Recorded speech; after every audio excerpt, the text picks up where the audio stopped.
정부가 지난달에 이어 2달째 우리 경제가 둔화하고 있다고 공식 진단했습니다. 수출 부진 속에 내수 회복 속도가 느려지고 있고 긴축에 따른 금융시장 불안도 나타나고 있다고 평가했습니다. 유럽판 인플레이션 감축법으로 알려진 핵심 원자재법과 탄소중립법 초안이 공개됐습니다. 미국 IRA나 반도체 지원법과는 달리 우리나라 기업에 대한 차별 조항은 포함되지 않은 것으로 분석됩니다. 삼성바이오로직스가 2조 원을 투자해 인천 송도의 제5공장을 짓기로 했습니다. 오는 2025년 가동에 들어가면 삼성바이오로직스는 바이오 위탁 생산 기업 가운데 세계 1위의 생산 능력을 갖추게 됩니다.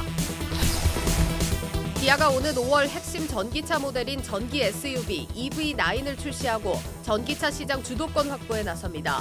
또 대기업 진출에 허용된 인증 중고차 사업에도 본격적으로 뛰어들 예정입니다.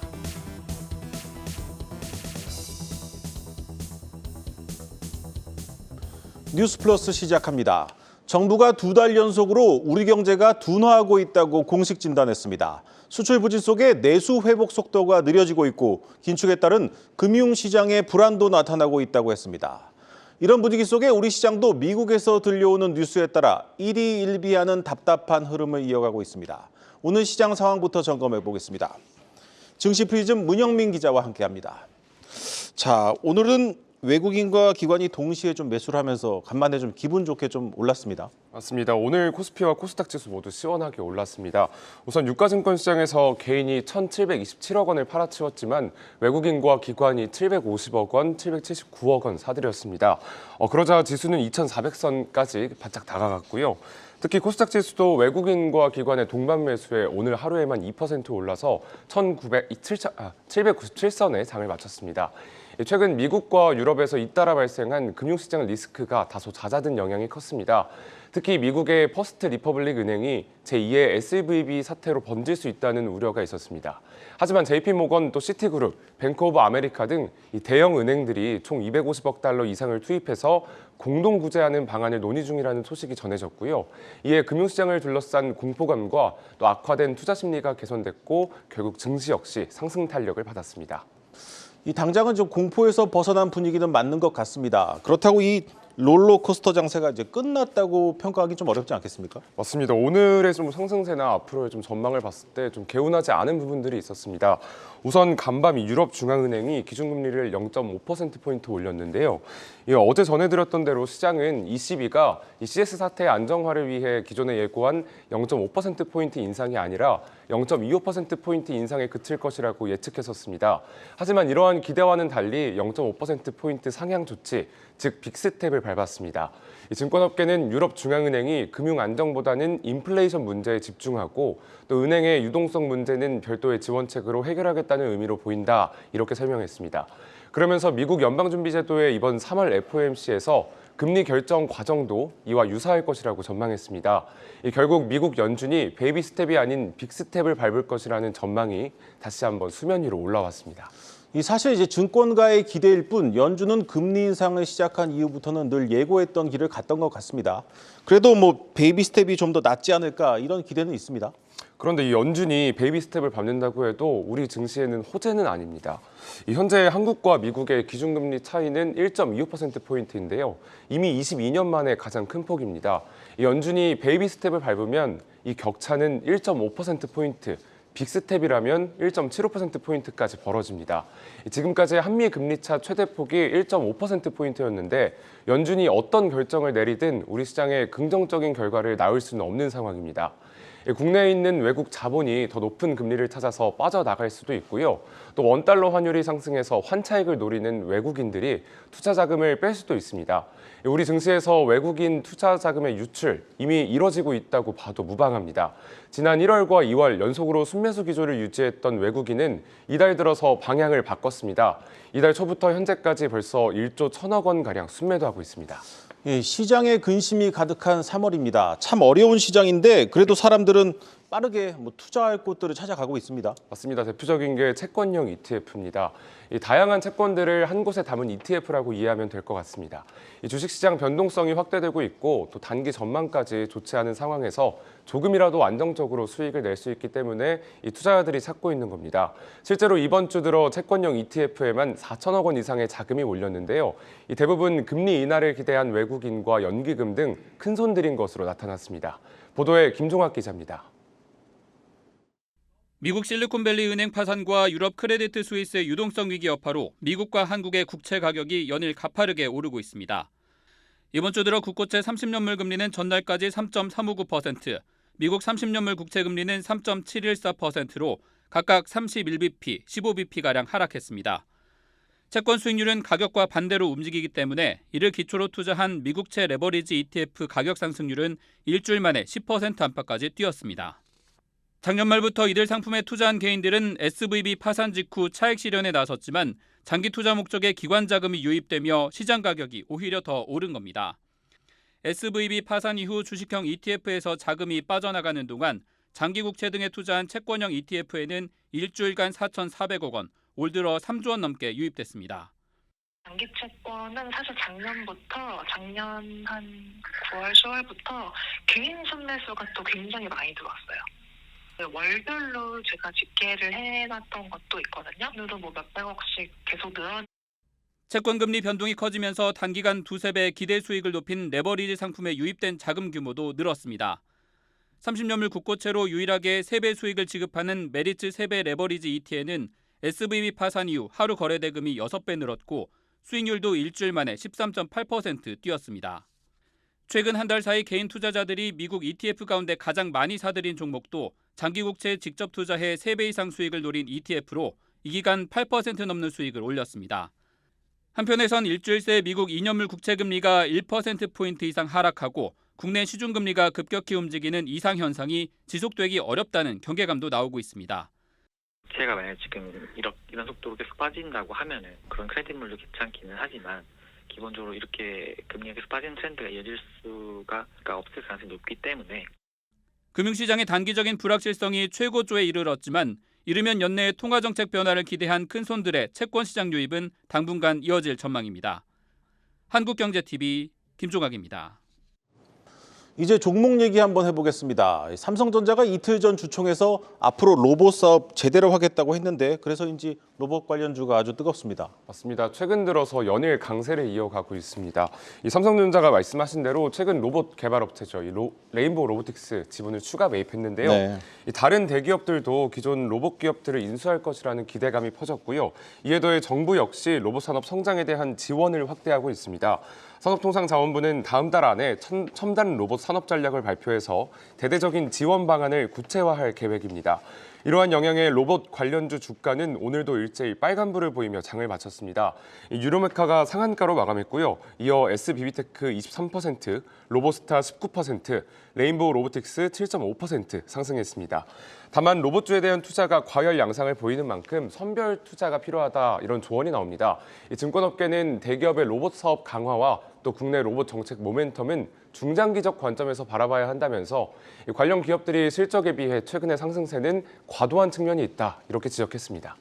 예, 오늘은 이제 금요일입니다. 다음 주 눈여겨봐야 할 일정들 한번 챙겨보겠습니다. 네, 아무래도 가장 큰 일정은 다음 주 현지 시간으로 21일에서 22일 열리는 미국 FOMC일 텐데요. 네. FOMC가 이제 이틀간 열리고요. 우리 시간으로 23일 그 결과가 새벽에 발표됩니다. 이걸 좀 투자에 참고하시면 좋을 것 같습니다. 이에 앞서서 20일에는 중국의 3월 대출 우대금리가 발표됩니다. 이 LPR은 18개 시중은행이 제시한 금리의 평균치를 토대로 발표가 되는데요.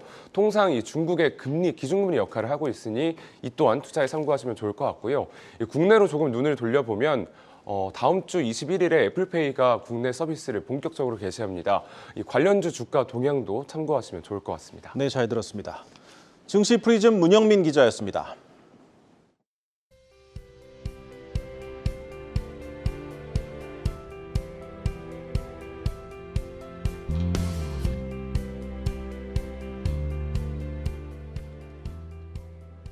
네, 미국 대형 은행들이 퍼스트 리퍼블릭 은행의 백기사로 나섰습니다. 민간 은행의 300억 달러 유동성 지원이라는 전례 없는 구조안이 나왔는데 글로벌 콘텐츠부 조연 기자와 함께 살펴보겠습니다.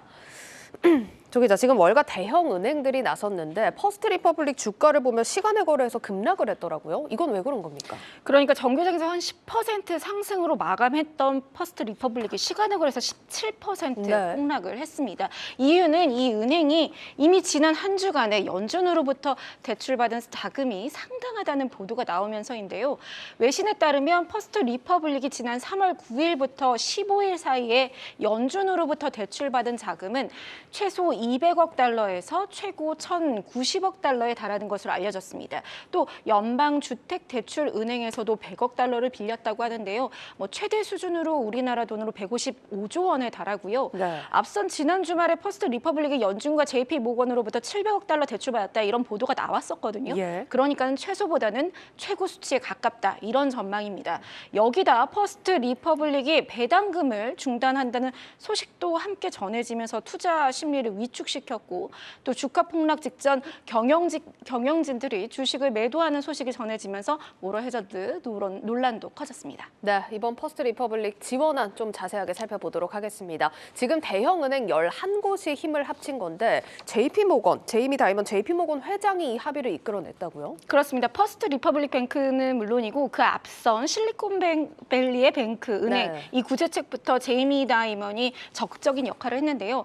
먼저 퍼스트 리퍼블릭은 JP 모건 체이스와 시티그룹, 뱅크 오브 아메리카, 웰스파고 등 미국 4대 은행이 각각 50억 달러를 각출을 했고요. 그다음에 골드만삭스와 모건 스탠리가 25억 달러, 네. 그리고 5개의 또 은행들이 10억 달러씩 해서 총 300억 달러를 지원하기로 했습니다. 그리고 최소 120일 동안 맡기기로 했고요. 예. 그래서 이 유동성이 위기를 없앨 정도냐 이런 질문들이 나오는데 사실은 이제 M&A 인수라든지 다음 대책을 찾기까지는 좀 충분한 시간이 아닐까, 충분한 시간을 주지 않을까 네. 이렇게 분석이 나오고 있고요. 일단 대형 은행들이 예치 금융을 맡겼으니까 퍼스트 리퍼블릭이 파산하지 않는다 이런 신뢰를 주려는 의도가 우선적이었습니다. 사실 이번에 지역은행들의 위기설이 불거진 이후에 대형은행들로부터 예금이 급격히 이동한 만큼 여력은 충분했던 것으로 보입니다. 또 이번 사태의 시작점인 실리콘밸리 뱅크의 파산 가능성이 제기됐을 때 이 미 재무부 차관이 다이먼 회장의 사무실을 찾아가서 조언을 직접 구했다고 하는데요. 네. 당초 바이든 행정부는 이 SVB 파산이 금융 시스템으로 위기까지 이어지지는 않을 것이라 봤는데 다이먼 회장이 아니다. 타 은행들로 확산해서 위험을 미 금융 전역으로 키울 가능성이 충분히 있다. 네. 이렇게 답하면서 예금 전액 보장이 결정된 것입니다. 이번 지원을 두고 현지 언론에서는 금융위기를 거듭하지 않으려는 정부와 월가의 합동 구제책이 펼쳐졌다. 이런 평가가 나오고요. 또 2008년에 비해서 금융사별 평가 손실 규모도 파악하기 쉽고 또 리스크 크기 추정도 가능해서 관리와 통제가 수월해졌다며 연준이 아니라 미국 은행 시스템에게 뱅크런 사태를 잠재울 수 있는 자체력 여력이 있다. 이렇게 진단을 내놨습니다. 알겠습니다. 조금 더 좀 자세하게 살펴보겠습니다. 지금 실리콘밸리 은행 그리고 퍼스트 리퍼블릭 둘 다 캘리포니아 샌프란시스코를 기반으로 하는 지역 은행이다라는 공통점이 있습니다. 그런데 이 리스크가 불거진 이유를 보면 좀 다르다고요? 그렇습니다. 두 은행의 총 자산과 예금 규모를 비교하면 비슷합니다. 네. 하지만 실리콘밸리 같은 경우는 채권 투자였죠. 자산의 50%를 채권에 투자해서 금리 인상으로 채권 투자가 손실을 본 게 핵심이었습니다. 예. 하지만 퍼스트 리퍼블릭과 방금 이야기하신 팩웨스트 뱅코프 같은 경우는 주택담보대출이 핵심입니다. 최근 몇 년간의 이 주담대출을 본격적으로 크게 늘리면서 성장한 은행들이기 때문이죠. 특히 퍼스트 리퍼블릭은 마크 저커버그처럼 이 실리콘밸리 대부호 고객들이 많아서 고급 주택담보대출 비중이 높고요. 또 팩웨스트 같은 경우는 대출의 3분의 2가 부동산 관련이라고 합니다. 그런데 여기에 이제 연준이 금리 인상 드라이브를 걸면서 부동산 가격은 떨어지고 모기지 금리가 치솟으면서 위기가 부상을 한 거죠. 또 위험 지표 중 하나로 시장이 주목하는 것이 기타 포괄 손익누계, 그러니까 AOCI라는 것이 있는데요. 아직 실현되지는 않았지만 미래의 순이익이나 또는 손실로 올 수 있는 자금을 파악하는 지표입니다. 근데 퍼스트 리퍼블릭의 AOCI가 3억 달러가 넘고요. 퍼스트 리퍼블릭처럼 AOCI가 적자인 은행이 현재 미국의 10곳 이상인 것으로, 그러니까 20곳 가까운 것으로 나타나서 시장의 우려를 더하고 있습니다. 예, 그러니까 결국은 지금의 고금리 상황이 그간 또 모기지 대출이 많았던 중소은행들한테는 좀 치명적이었다라는 건데 다음 주 FOMC에서 빅스텝 가능성은 현재 꺼졌지만 월가의 중로는 25bp 인상입니다. 어쨌든 금리 인상은 불가피하다 이런 얘기인데 어제 이제 ECB 상황을 보면 빅스텝을 또 단행한 상황이어서 긴장이 좀 되거든요. 그렇습니다. 16일 ECB 기준금리 3.0%에서 3.5%로 0.5%포인트 인상을 했습니다. 예. 글로벌 금융 리스크가 불거져 있는 상황에서도 불구하고 금리 인상 기조를 유지한 것입니다. 네. 다만 앞으로 금리 인상 여부를 안내하는 포워드 가이던스를 중단하겠다라고 이야기를 했는데요. 라가르드 총재가 기본 시나리오대로라면 추가 인상이 필요하다. 네. 하지만 현 시점에서는 결정하는 것이 불가능하다 이러면서 불확실성을 좀 인정하기도 했습니다. 예. 다음 주 타자는 이제 연준이죠. 그렇죠. 21일과 22일 열리는 3월 FOMC에서 연준이 금리 인상 기조를 이어갈 것이다. 이런 전망이 우세합니다. 파월 의장이 끈적끈적한 인플레와의 싸움 그리고 또 은행 같은 경우는 별도 지원책으로 투트랙으로 진행을 할 것이라는 전망이 높고요. 예. 다만 올해 안에 연내에 금리 인하를 시작할 가능성이 있다라는 분석들이 제기되고 있습니다. 무엇보다 최근 글로벌 금융시장을 보면 해진 부분을 기우면서 그 옆이 다시 찢어지는 좀 낡은 천 같은 모습입니다. 어디서 또 다른 리스크가 불거질지 모르는 만큼 대비를 탄탄하게 하실 필요가 있겠습니다. 네, 잘 들었습니다. 글로벌 콘텐츠부 조혜연 기자였습니다.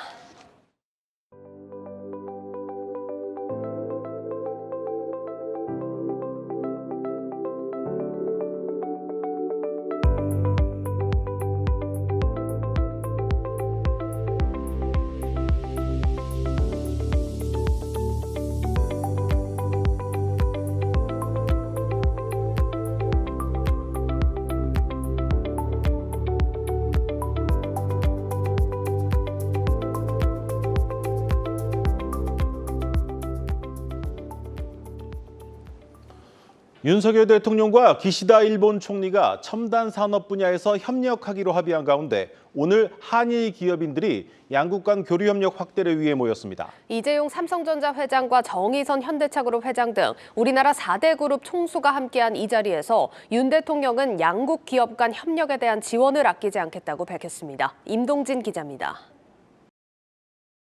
한국과 일본을 대표하는 기업인들이 한자리에 모였습니다. 앞서 양국 정상이 합의한 경제협력 비전을 구체화하고 교류와 협력 확대를 논의하기 위해서입니다. 이들은 자원 무기화에 대한 공동 대응과 글로벌 공급망 구축 협력, 인적 교류와 교역 정상화, 신산업 분야 협력 등에서 힘을 합치기로 했습니다. 이 자리에 함께 참석한 윤석열 대통령은 특히 반도체와 배터리, 전기차 등에서 양국 간 협력의 여지가 매우 크다고 말했습니다. 실제로 우리나라 반도체 기업들은 일본의 소재, 장비 업체들과 긴밀히 연계돼 있고 LG에너지솔루션과 혼다는 지난해 배터리 동맹을 맺기도 했습니다. 윤 대통령은 기업들의 협업을 적극 지원할 것을 약속했습니다.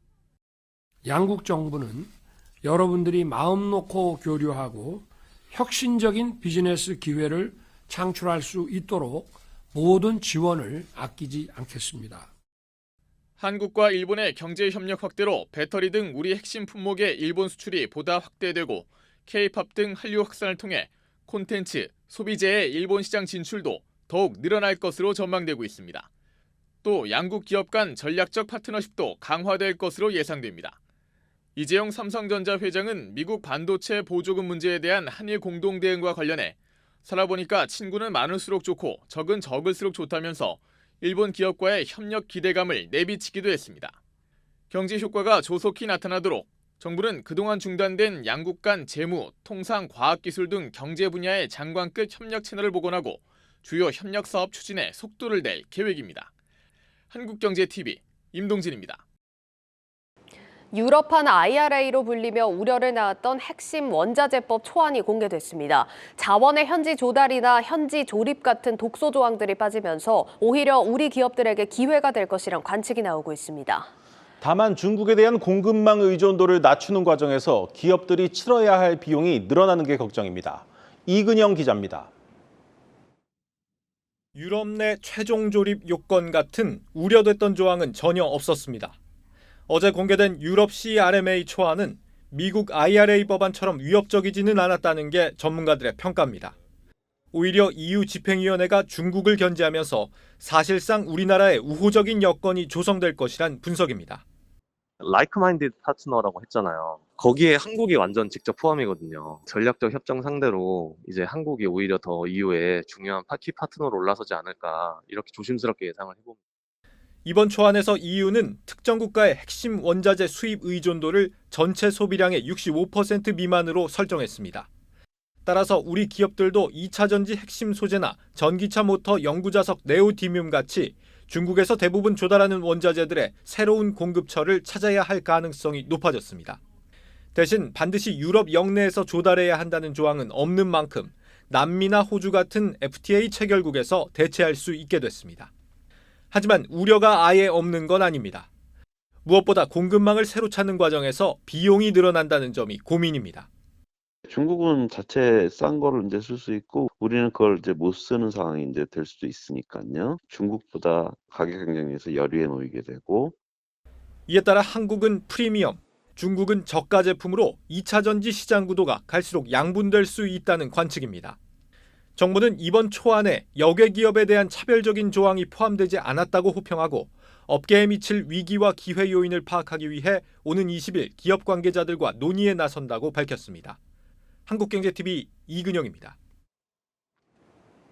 기아가 플래그십 전기 SUV EV9의 출시 시점을 오는 5월로 확정했습니다. 또 같은 달 대기업 진출이 허용된 중고차 시장에 본격적으로 뛰어듭니다. 신재근 기자입니다. 현대차그룹 첫 대형 전기 SUV EV9 출시 시점이 오는 5월로 결정됐습니다. 송호성 기아 사장은 오늘 열린 정기 주주총회에서 플래그십 전기차 EV9을 올해 5월 출시 예정이라고 밝혔습니다. EV9 판매 시점을 언급한 것은 이번이 처음으로 이를 바탕으로 기아는 올 초 세운 320만 대 판매 목표를 달성한다는 계획입니다. 아울러 기아는 목적에 맞게 차량 설계를 자유자재로 바꿀 수 있는 목적 기반 모빌리티 PBV도 오는 2025년 출시할 계획입니다. 이날 주주총회에서 중고차 시장 진출도 공식화했습니다. 사업 목적에 금융상품 판매대리 중개업을 추가하면서 이르면 5월부터 인증중고차를 판매할 수 있는 길이 열린 겁니다. 기아는 출고 5년 이내 누적 주행거리 10만 킬로미터 미만 차량 중 200여 가지 항목의 품질 테스트를 거친 중고차를 시장에 내놓을 예정입니다. 최근 ESG 경영 확산 흐름에 발맞춰 주주 환원도 강화합니다. 기아는 연말에 배당받을 주주를 확정하고 그 다음 해 봄에 열리는 주총에서 배당금을 확정하는 일명 깜깜이 배당을 못하도록 정관을 바꿨습니다. 예측 가능한 배당 투자를 할 수 없다는 지적 때문인데 내년부터 이사회 결의를 통해 배당금이 정해진 이후에 투자를 하더라도 배당을 받을 수 있습니다. 지난해 창사 이래 최대 실적을 거둔 만큼 기말 배당금은 주당 3,500원으로 1년 전보다 500원 올렸습니다. 2년 전과 비교해선 배당금이 3배 넘게 늘었습니다. 앞으로 5년간 매년 5천억 원씩 자사주를 매입하고 동시에 매입 수량의 절반에 대해 소각도 진행하기로 했습니다. 지난해 말 기준 기아 소액주주 수는 62만 명으로 2년 새 3배 가까이 늘어난 상황. 기아가 신규 사업에 더해 주주 환원까지 강화하는 등 외형 성장과 주주 가치 제고를 위해 승부수를 걸었습니다. 한국경제TV 신재근입니다. 부산과 경남 등 지역 사회에서 높은 관심을 받아온 BNK 금융지주 빈대인 회장이 오늘 공식 취임했습니다. 부산은행과 경남은행의 체제 통합과 김지환 전 회장의 불명예 퇴진 이후 뒤숭숭해진 내부 분위기 쇄신 등 풀어야 할 과제가 한두 가지가 아닙니다. 박승환 기자가 보도합니다. 우리는 고객의 만족을 넘어 고객 가치 핵심으로 이어질 수 있도록 완전히 새로운 방식으로 접근하여 고객을 향한 금융을 만들어야 합니다. BNK 금융지주는 오늘 10시 30분 부산 남구 부산은행 본점에서 정기주주 총회와 이사회를 잇따라 열고 빈대인 체제 출범을 알렸습니다. 빈 회장은 1988년 부산은행에 입행, 2017년 9월부터 2021년 3월까지 부산은행장을 지냈습니다. 은행장 재임 시절 지방은행 중에는 처음으로 모바일 전문은행을 내놓는 등 디지털 경영이 강점으로 평가됩니다. 오후 열린 취임식에서 빈 회장은 실리콘밸리은행 파산을 예로 들며 리스크 관리를 강조했습니다. 기업의 지속 경영을 위해서는 지키기를 넘어 새로운 도전과 성공을 이끌어내야 한다는 판단입니다. 저희 최우선 과제 또한 여러분의 자존심을 높이는 데 있습니다. 누구나 창의적인 의견을 자유롭게 제안하고 BNK금융의 올해 목표는 내실 경영을 통한 미래 성장 추진 동력 확보입니다. 이를 위해 우선 경기 침체가 길어질 것으로 예상되는 만큼 철저한 리스크 관리를 해나갈 계획입니다. 이에 더해 내실 있는 성장을 위한 새먹거리 찾기에 나서고 희미해지는 금융산업의 경계에 발맞춰 디지털 체력도 키웁니다. 그중에서도 수익 다각화가 시급하다는 판단인데 실제로 지난해 BNK금융그룹의 당기 순이익은 2.4% 증가에 그쳐 신한지주나 같은 지역금융지주인 JB금융지주와는 다른 분위기입니다. BNK투자증권이나 BNK저축은행 등 계열사의 부진에 발목이 잡힌 모습인데 BNK금융의 비은행 이익 기여도는 다른 금융지주들과 비교해 가장 낮은 수준입니다. 이복현 금감원장까지 나서 지적했던 BNK금융 내부의 파벌 갈등이나 부산은행과 경남은행의 통합과제를 해결하기 위해 빈 회장이 강한 리더십을 통해 그룹 결속력을 다지고 신규 사업에 드라이브를 걸 수 있을지 주목됩니다. 한국경제TV 박승환입니다. 삼성바이오로직스가 2조 원을 투자해 인천 송도에 제5공장을 짓기로 했습니다. 오는 2025년 제5공장이 가동에 들어가면 삼성바이오로직스는 바이오 의약품 위탁 생산 기업 가운데 세계 1위의 생산 능력을 갖추게 됩니다. 박승원 기자입니다. 안정감을 기반으로 글로벌 탑티어 바이오 기업으로의 도약을 내세운 삼성바이오로직스. 이를 달성하기 위한 전략 중 하나로 생산 능력 확대를 내세웠습니다. 먼저 4공장을 성공적으로 완공했고 인천 송도 내 제2 바이오 캠퍼스를 구축을 추진하여 생산 능력 확장에 지속할 것입니다. 제2 바이오 캠퍼스는 총 7조 5천억 원을 투자해 대규모 바이오 의약품 생산시설과 차세대 의약품 기술 육성을 위한 연구시설 등을 건설할 계획입니다. 대규모 투자의 일환으로 우선 제2캠퍼스의 바이오 의약품 위탁개발 생산 CDMO 5공장 건설을 추진합니다. 오늘 주주총회 이후 열린 이사회에서 약 2조 원을 투입해 연간 약 18만 리터 생산 규모의 5공장 증설을 결의했습니다. 단일 공장 기준으론 세계 최대인 4공장 건설이 한창인 상황에서도 발빠르게 후속 투자에 나선 겁니다. 올해 상반기 4공장이 완전 가동되면 삼성바이오로직스의 총 생산 능력은 60만 4천 리터. 이미 경쟁사인 스위스론자의 2배가 넘는 수준으로 제2캠퍼스까지 완공되면 생산 능력은 80만 리터에 달할 전망입니다. 증권가 역시 삼성바이오로직스의 공격적인 투자에 대해 긍정적인 평가를 내놓고 있습니다. 연이은 수주 계약으로 지난해에 이어 올해도 높은 성장세가 예상되는 가운데 5공장 건설 추진이 중장기적으로 주가 상승 모멘텀으로 작용할 것이란 분석입니다. 4공장이 아직까지도 부분 가동만 하고 있는 상태에서 5공장을 착공을 들어가려고 한다는 거는 그만큼 수요가 많다는 거를 이제 의미하기 때문에 업황이 좋은 거를 좀 간접적으로 보여주는 이벤트가 아닌가 이 정도로 생각합니다. 당연히 중장기적으로는 좋은 소식이 맞다고 생각하고요. 공격적인 투자로 확고한 우위 선점에 나선 삼성바이오로직스. 글로벌 수주 네트워크를 구성하고 영업 역량 측면에서도 초격차 경쟁력을 확보해 나간다는 계획입니다. 한국경제TV 박승원입니다. 매주 금요일마다 만나는 권영훈의 집중 탐구 시간입니다. 부동산 시장 침체가 길어지고 있는 가운데 청약 완판 단지들이 속속 등장해서 뜨거운 관심을 모으고 있습니다. 여전히 찬바람이 부는 매매 시장과 달리 분양 시장에서는 봄바람이 불고 있습니다. 권영훈 기자 나와 있습니다. 권 기자, 일단 청약 경쟁률만 보면 분양 시장은 완전히 살아난 것 같네요. 예, 앞서 우리 허중민 앵커도 얘기해 주셨지만 3월 들어 이제 봄 날씨가 이어지고 있죠. 분양 시장에도 완연한 봄 기운이 돌고 있습니다. 이달 초 영등포 자이 디그니티의 경우 2만 명에 가까운 수요자들이 몰리면서 1순위 청약 경쟁률이 200대 1에 육박했습니다. 둔촌주공 재건축, 잘 알려져 있죠. 올림픽파크 포레오는 지난해 연말에는 대규모 미분양 사태까지 겪을 뻔했었습니다. 그런데 이제 미계약분 899가구 무순위 청약 경쟁률이 50대 1에 달했습니다. 그리고 최근에 강동 헤리티지 자이, 장위 자이 레디언트, 리버센, SKB 롯데캐슬은 100% 계약을 마쳤습니다. 지난해부터 집값이 줄곧 하락하면서 매매 시장은 뭐 잘 아시다시피 침체를 거듭하고 있죠. 하지만 분양 시장은 조금씩 살아나는 분위기입니다. 전국 아파트 청약 경쟁률이 떨어질 대로 떨어지다가 2월에 5.4대 1을 기록했고 이번 달이죠. 3월은 좀 더 높은 것으로 파악되고 있습니다. 하지만 그 서울과 달리 지방은 청약 미달 단지가 여전히 속출해서 전국적인 현상은 아니라는 분석입니다. 1월 현재 그 전국 미분양 주택 수는 7만 5천 가구인데 지방이 무려 이제 84%로 대부분을 차지하고 있습니다. 한마디로 청약 시장은 서울 쏠림 현상이 심화되고 있다. 이렇게 정리할 수 있겠습니다. 이게 사실 규제는 지방이 먼저 풀렸는데 유독 이 서울 분양 시장만 활기를 띄우는 이유는 특별히 뭐가 있습니까? 예, 그동안 집값 상승기 때 정부가 온갖 규제를 이제 서울에 이제 집중 포화시켰죠. 그러다 보니까 서울의 이제 분양 물량, 쉽게 얘기해서 이제 공급 가뭄을 겪고 있었습니다.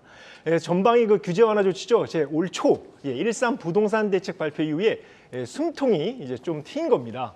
강남 3구와 용산구를 제외하고 모두 그 비규제 지역으로 이제 바뀌면서 청약 문턱이 이제 크게 낮아졌습니다. 1순위 청약통장 가입 기간이 1년으로 줄었고 해당 지역 2년 거주 요건도 없어졌습니다. 특히 이게 집을 가진 사람, 즉 유주택자도 청약이 가능하고 기존 주택 처분 의무도 사라졌습니다. 전매 제한 역시 비규제 지역은 1년으로 크게 줄었죠. 그리고 이제 미분양 물량에 대한 무순위 청약은 전국 어디서나 다주택자도 신청할 수 있습니다. 줍줍 분양을 얘기하는 거죠. 나아가 4월부터 청약제도가 이제 개편 시행이 되는데요. 전용 8호제곱미터 이하 그러니까 민용주택 60%는 이제 추첨제 물량으로 나와서 이제 1주택자도 신청할 수가 있습니다. 정부는 미분양 사태가 이제 실물 경제에 악영향을 줄 수 있는 만큼 사실상 청약 관련된 이제 모든 규제를 이제 풀었습니다. 그동안 이제 공급이 많은 지방과 달리 서울은 규제 완화 수혜를 입고 있는 모양입니다. 그러니까 얘기가 나온 김에 지금 1주택자들이 분양 시장에 들어오는 게 맞냐 하는 부분이 좀 논란이 되는 부분이죠. 네, 맞습니다. 그 청약 개편 내용을 좀 들여다보면은 정부의 생각을 읽을 수 있습니다.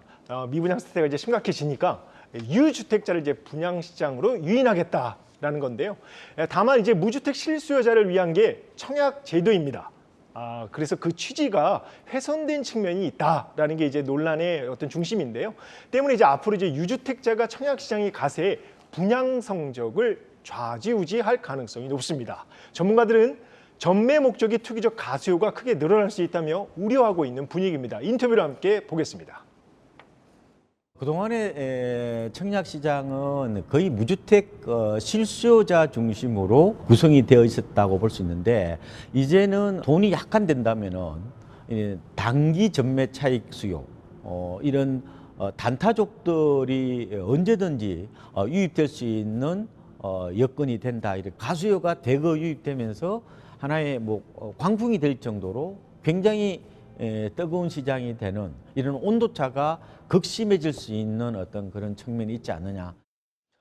전문가들은 또 가수요는 청약 허수인 만큼 그 분양 성적을 제대로 판가름하기가 어렵다. 그러면서 이제 청약 수요자들은 청약 경쟁률보다 계약률을 확인하는 게 바람직하다고 조언했습니다. 그런데 이 분양가 상승세가 심상치가 않습니다. 사실 모든 게 다 오르긴 했는데 이 청약하시려는 분들 좀 계산기를 좀 더 두드려 보셔야 될 것 같습니다. 맞습니다. 우리 두 앵커께서도 이제 이런 말 많이 들어보셨을 것 같습니다. 오늘 분양가가 가장 싸다. 이게 무슨 말이냐면 이제 지난해 원자재가 파동 이후에 날이 갈수록 이제 분양가가 오르고 있기 때문인데요. 지난해 서울 아파트 평당 평균 분양가가 1년 만에 24% 올라서 3천만 원을 돌파했습니다. 분양가 주요 항목인 땅값은 물론 기본형 건축비가 올랐기 때문인데요. 지난해 3차례 인상한 데 이어 올해 2월에도 2.05% 추가 인상됐습니다. 강남 3구와 용산구는 규제 지역으로 이제 분양가 상한제 적용이 되지만 집값이 원래 기존에 이제 원래 높기 때문에 이제 분양가가 높게 나오고 있습니다. 대표적으로 이제 재건축 대장주죠. 대치 음마아파트의 경우 최근에 일반 분양가가 산정이 됐죠. 평당 7,100만 원으로 정해졌습니다. 이외에 이제 모든 지역은 민간 아파트의 경우에 이제 분양가 상한제가 모두 해제가 됐습니다. 그렇게 되면서 이제 분양가가 더 오를 일만 남은 셈입니다.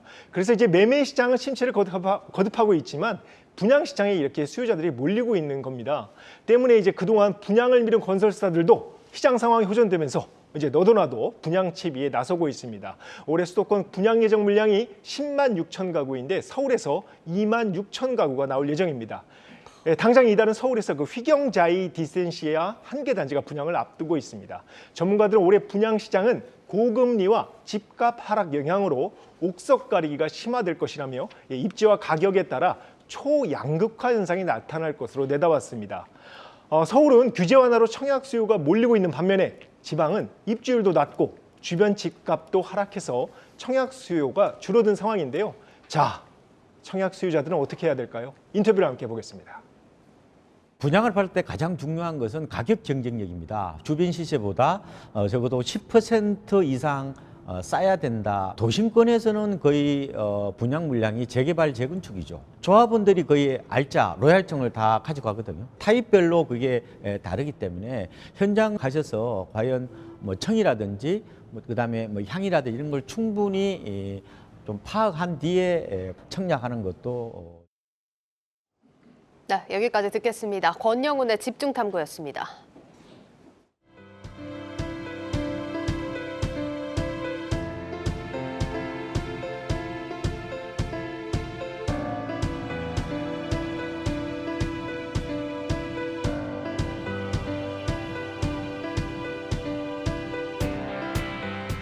우리의 비전은 2050년이 되면은 글로벌 비욘드 에어로스페이스, 하늘과 우주 위에 우뚝 선 타임, 글로벌 탑7이 저희 목표가 되겠습니다.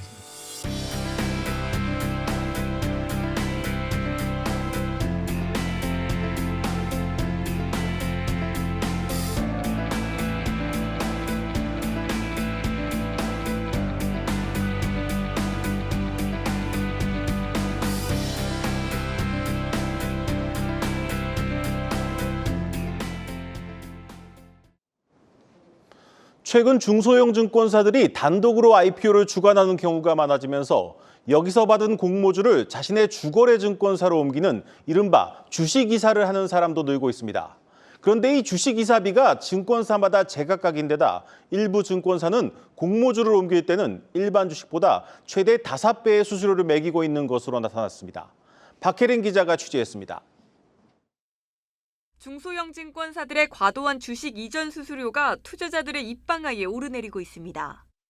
지난 7일 신영증권의 단독 주관으로 증시에 입성한 자람테크놀로지. 만약 이 주식을 6개월 이내에 타 증권사로 옮긴다면 투자자들은 10,000원의 수수료를 내야 합니다. 신영증권은 타사 대체 출고 수수료, 이른바 주식 이전비로 건당 3,000원씩을 부과하고 있는데 6개월 이내 공모주의 경우 이보다 3배 이상 높은 10,000원으로 수수료를 책정하고 있기 때문입니다. 현재 주가가 공모가를 70% 이상 웃돌고 있지만 균등 배정 투자자들의 실질 수익은 청약 수수료와 주식 이전비를 제외한 4,000원 남짓에 불과하게 됩니다. 이에 온라인상에선 출고를 포기했다는 글도 심심치 않게 찾아볼 수 있습니다. 이베스트 증권도 일반 주식 출고 시 건당 2,000원의 수수료를 부과하는 한편 공모주의 경우 이보다 5배나 많은 10,000원으로 수수료를 매기고 있습니다. 공모주의 경우 출고 시스템이 더 까다로운 걸까? 증권업계에선 수수료에 차등을 둘 만한 시스템적 요인은 없다고 말합니다. 오히려 구분할 시스템을 개발해야 해 더 번거롭다는 설명입니다. 구별해서 할 수 있도록 저희한테 개발을 요청하면 할 수 있어요. 그렇게 하려면은 이제 약간 손님들 민원도 있을 수 있고 그러니까 그렇게까지 사실 받을 것도 아니고 부정적인 인식만 크잖아요. 실제로 미래에셋 등 대형 증권사들은 공모주와 일반 주식 간 수수료 차이를 두지 않고 있습니다. 수수료는 각사가 자율로 정하기에 금융당국 차원의 가이드라인이 없다는 빈틈을 노렸다는 지적이 나오는 이유입니다.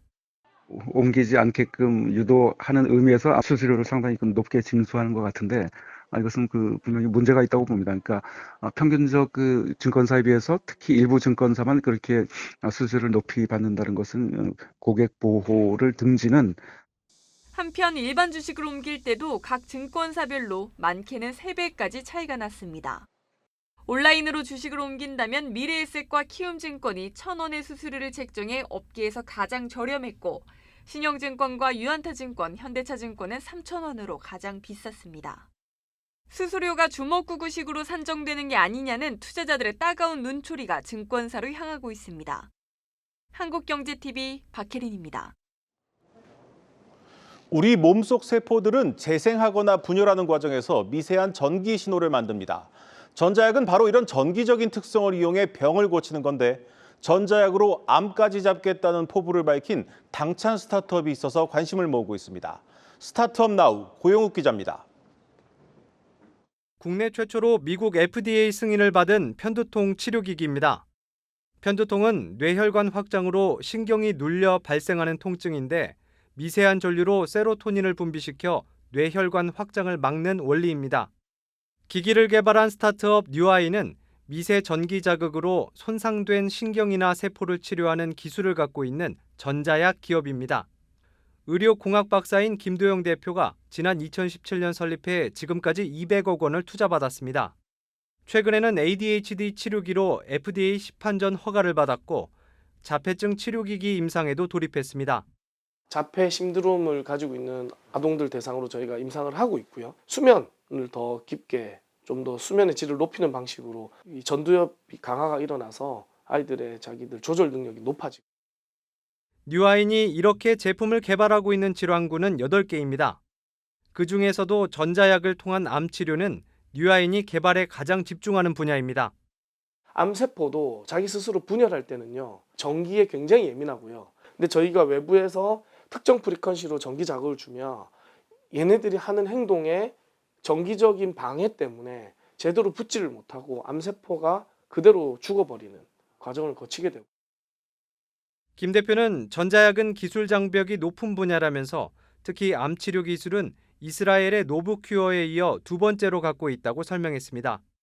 노보큐어는 전기장을 이용한 암 치료라는 독특한 기술로 고속 성장해 현재 나스닥에서 시가총액 8조 원대를 기록하고 있습니다. 테슬라의 일론 머스크가 롤 모델이라는 김 대표. 전기차가 대세로 떠올랐듯이 앞으로는 전자약이 수술과 약물, 방사선 치료와 함께 4대 항암 표준 치료법으로 자리 잡을 것이라고 전망했습니다. 한국경제TV 고영욱입니다.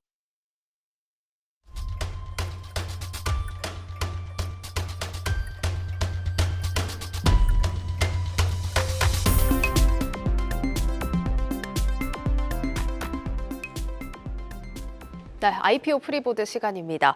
지난해 초죠. 금융시장이 불안해지자 이 벤처 캐피탈들이 투자한 기업의 주식을 내다 팔면서 엑시트하는 상황이 많이 벌어졌습니다. 그런데 최근에 이 분위기가 달라지고 있다고 하는데 양재준 기자와 함께 살펴보겠습니다. 양 기자, 벤처 캐피탈에도 투자 자금이 몰리고 있는 상황인가 봐요. 네, 최근 대형 벤처 캐피탈의 상위 10개사의 그 투자 조합 결성이 활발한 것으로 나타났습니다. 네. 벤처 캐피탈 업계에 따르면 IMM 인베스트먼트를 비롯해서 한국투자 파트너스, 그리고 LB 인베스트먼트, 스틱 인베스트먼트, 인터베스트, 그리고 KB 인베스트 등 그 대형 벤처 캐피탈들이 최소 2천억 원에서 최대 6천억 원까지 투자 조합 결성을 완료했거나 모집을 거의 마무리한 것으로 나타났습니다. 네. 지난해 말 5천억 가까운 투자 조합을 결성한 에이티넘 인베스트먼트는 1분기 내로 약 최대 1조 원 규모의 투자 조합 결성을 위해 펀드 레이징, 그러니까 펀드를 계속 모집하고 있는 상황입니다. 한국투자 파트너스는 최근 5천억 규모의 리업2 펀드 투자 조합 결성을 마무리했고 인터베스트도 3천억 원이 넘는 딥테크 펀드 조합 결성 완료했습니다. 스틱 인베스트먼트를 비롯해서 그 미래에셋 벤처 투자, KB 인베스트먼트도 2천억에서 3천억 원의 투자 조합 결성을 하거나 모집에 들어갈 예정입니다. 유안타 인베스트와 미래에셋 벤처 투자는 정부 정책 자금 지원에 따라서 각각 2,500억 원 규모의 그 백신 펀드 결성을 진행 중입니다. 대형 벤처 캐피탈 고위 관계자는 상위 10대 벤처 캐피탈이 수천억 원의 투자 조합 결성을 완료해 벤처 투자에 적극 나설 채비를 갖춘 상황이라고 설명했습니다. 그런데 보면 이제 대형 VC들은 뭐 이렇게 수천억 원 규모의 투자 조합 결성도 활발하고 이런 상황인데 중소형 VC들 보면은 뭐 오히려 경영상의 어려움을 겪고 있다 이런 얘기들이 많이 들리거든요. 어떤 문제가 있다고 봐야 되는 겁니까? 네, 크게 두 가지로 볼 수 있습니다. 하나는 제도적 변화에 따른 요인이 있고 다른 하나는 큰 손이라 할 수 있는 그 금융권의 변화입니다.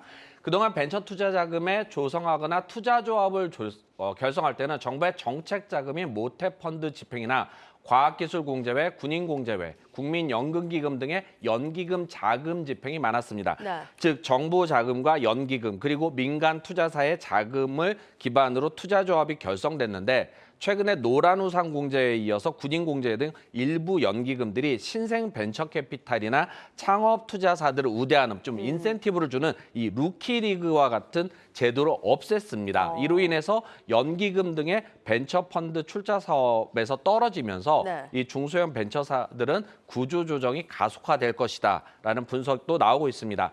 여기에 그 금융권에서는 우리금융지주가 다올 인베스트먼트를 인수하면서 지각 변동이 예상되는 가운데 네. IBK 금융그룹도 업계에서는 최자본금이 약 2천억 원 전후의 벤처캐피탈을 설립을 진행 중인 것으로 알려졌습니다. 즉 신기술 금융회사 설립을 하고 있는데 네. 이럴 경우는 그 전체적으로 금융지주사들의 지원 사격을 받으면서 신규 조합 결성이라든지 펀딩 작업을 할 때 상당히 수월할 것으로 예상되고 있습니다. 그 금융지주 계열 벤처캐피탈의 약진과 함께 대형 벤처캐피탈의 시장 지배력이 공고해지면서 중소벤처캐피탈은 다소 좀 설 자리가 네. 적어지고 있다는 분석입니다. 예, 그래도 이렇게 대형사들의 투자조합 결성이 좀 활발해지면서 벤처 기업들에게는 좀 숨통이 트이지 않을까 하는 전망들이 나오고 있는 것 같은데 실제 벤처캐피탈 투자 동향은 좀 어떻습니까? 네, 지난해 같은 경우는 정부의 모태펀드 정책 자금도 줄고 그리고 예. 워낙 그 시장이 안 좋았기 때문에 투자조합 결성이 안 됐는데 올해 들어서는 이 설 연휴 이후에 적극적으로 투자조합들이 결성되고 있습니다. 네. 대부분 100억 원 그 미만의 초기 자본 투자들은 이루어지고 있습니다. 올 들어 100억 원이 넘는 그 투자를 받은 곳은 사실상 손에 꼽힐 정도입니다. 바이브 컴퍼니의 자회사인 퀀티시 300억 원의 시리즈 A 투자를 받았고 티움바이오 자회사인 프로티움 사이언스가 122억 원의 시리즈 A 단계 투자 유치를 완료했습니다.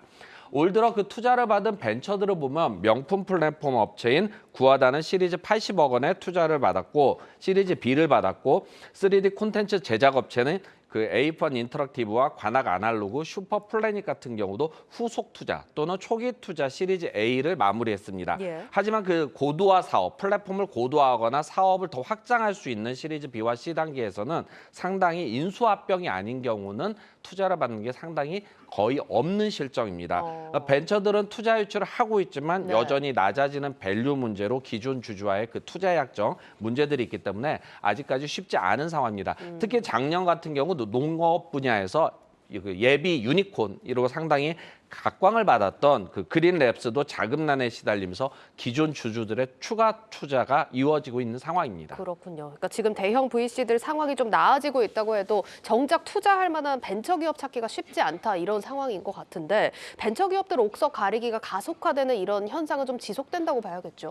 네, 실제적으로 과거에는 뭐 자금이 많으면 여기저기 많이 투자를 했는데 지금은 같은 업종, 예를 들어서 2차 전지라든지 인공지능 분야에 대한 투자는 상당히 활발하게 이루어지고 있습니다. 그런데 다만 여기서도 가장 우수한 두세 종목만 픽을 해서 집중적으로 투자하는 네. 이런 현상들이 나타나는데 하지만 미국과 마찬가지로 국내 그 많은 투자조합들의 출자자들이 벤처캐피탈에 어떻게 투자하는지 또 투자 기업을 어떻게 관리하고 선별하는지를 들여보기 시작했다라는 얘기가 현재 벤처캐피탈 업계에서 나오고 있습니다. 네. 즉 투자를 한 사람들이 조합에 출자한 사람들이 이젠 들여다보면서 일일이 뭐 좀 간섭을 하려는 예. 그런 움직임이 있습니다.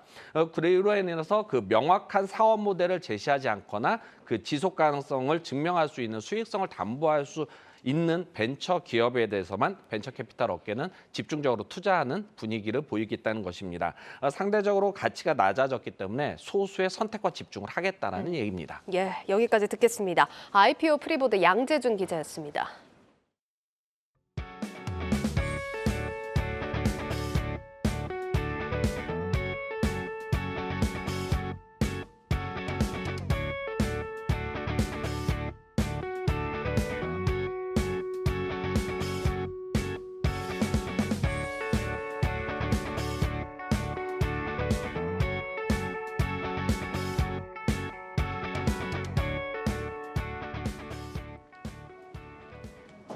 내일자 한국경제신문 미리 살펴보겠습니다. 첫 번째 기사입니다.